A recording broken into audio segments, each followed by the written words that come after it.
Olá, meu nome é Marcelo Nantes, eu sou CIO da Bram, da Bradesco Asset.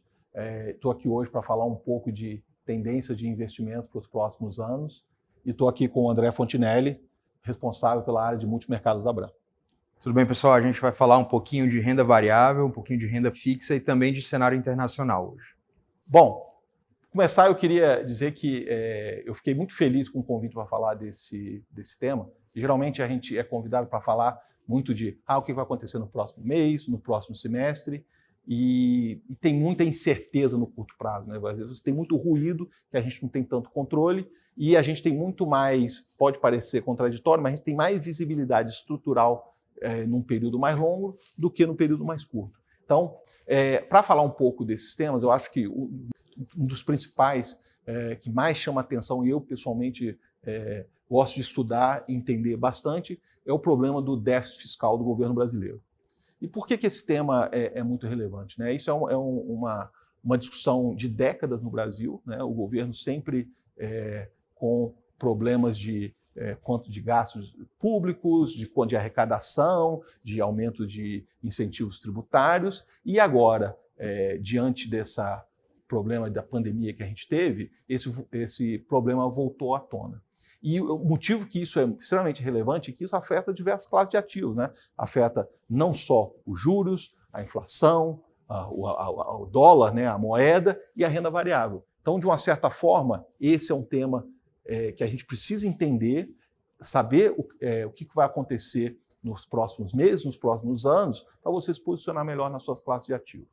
Eu vou começar falando um pouco da minha visão sobre o problema estrutural do déficit, e aí depois a gente vai especificamente para cada uma das classes de ativos. Então, a gente está passando por um cenário onde a atividade econômica está muito reprimida em função da pandemia, dos lockdowns, e o governo está procurando achar um ponto de equilíbrio entre quanto gastar para acelerar a atividade econômica e quanto olhando o endividamento público, né, que realmente existem limites, onde se você se endividar muito, o custo da dívida fica muito alto, e aí é a taxa de juros, né, que a gente vê, e como você, com o crescimento, com a atividade mais acelerada, com o crescimento, isso aumenta a arrecadação do governo. Então, é um equilíbrio difícil de se achar o ponto ótimo, né, mas a gente precisa acompanhar como é que isso vai se desenvolver. Então, a gente está olhando qual vai ser o tamanho do pacote agora de incentivos, qual vai ser o tamanho do déficit, e se for muito grande, ele pode causar inflação, vai afetar o mercado de juros, o André vai falar um pouco mais sobre isso, pode afetar a moeda e pode afetar a renda variável. Vou falar um pouco de renda variável, né? A gente, olhando essa dinâmica hoje do mercado brasileiro, e a gente está vendo a atividade que foi bastante forte agora no final de 2020, principalmente como consequência do incentivo que o governo pagou para as famílias aí de R$600 por mês por alguns meses, R$300 por outros meses. Existiam setores da economia que se beneficiaram muito mais, principalmente as empresas de e-commerce, empresas de material de construção civil, foram setores que tiveram uma aceleração muito grande com o pacote de incentivos dado por Corona Voucher. Então, nesse cenário, esses foram setores que se desenvolveram mais, e agora a gente está num segundo momento em que a gente vê, principalmente as empresas de commodities, que são empresas exportadoras, se beneficiando mais. Então, quando a gente olha a atividade econômica na Ásia, principalmente, que está muito forte, a gente está vendo essa aceleração de preços de commodities, principalmente que tem beneficiado as empresas de commodities.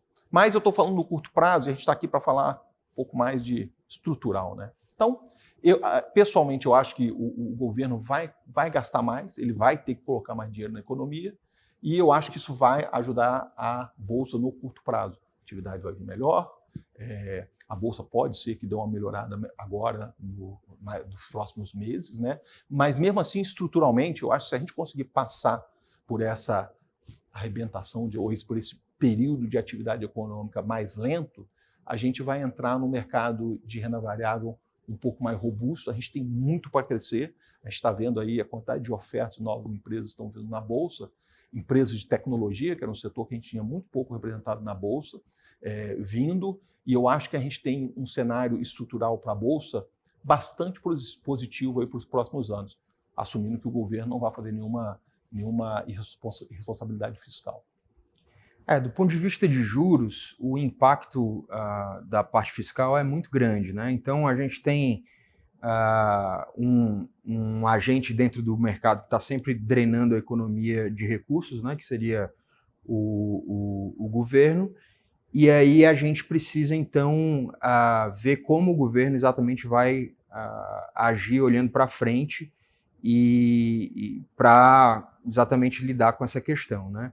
Acho que tem um segundo ponto, além da parte do fiscal, que é muito importante para a gente acompanhar, que vai bater também na parte de juros, que é a parte de inflação, né? Isso aí, obviamente, a gente não sabe separar o que da inflação que vem da parte fiscal e o que não vem da parte fiscal, mas é muito óbvio que existem essas duas componentes, né? E aí a gente precisa acompanhar bastante de perto essa parte do não fiscal, porque muito do que foi conseguido do ponto de vista de estabilidade fiscal nos últimos anos foi porque a gente derrubou muito os juros.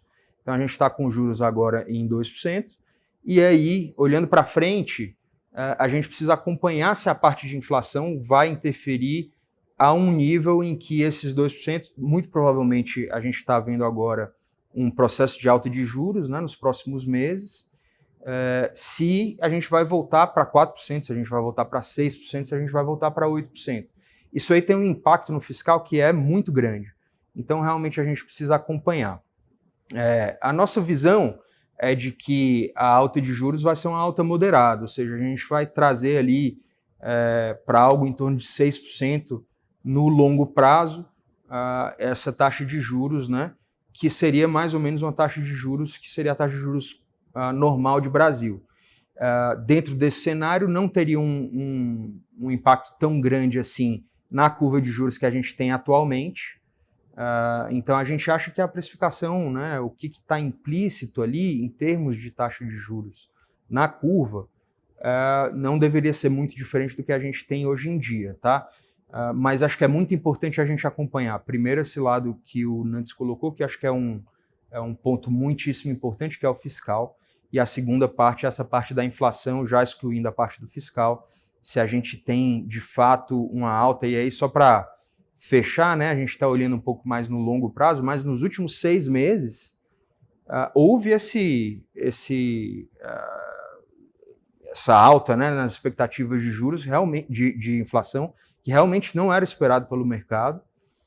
A desvalorização do real bateu mais do que a gente esperava nos preços em si. Então, isso aí a gente realmente precisa acompanhar no detalhe, o fiscal e a inflação. André, deixa eu te fazer uma pergunta, que a gente fala do déficit fiscal, e como eu disse, ele impacta várias classes de ativos, a bolsa, os juros, a moeda, a inflação. Como é que dentro do fundo multimercado, que você tem todas essas classes de ativos lá dentro, como é que vocês fazem essa alocação dentro dos fundos multimercados nesses diversos ativos diferentes? Essa parte, assim, é um componente importantíssimo dos multimercados, né? Porque a gente, por ser multimercados, a gente tem acesso aos mercados que estão disponíveis no mercado financeiro. Então, realmente, a gente faz juros, a gente faz ações, a gente faz moedas.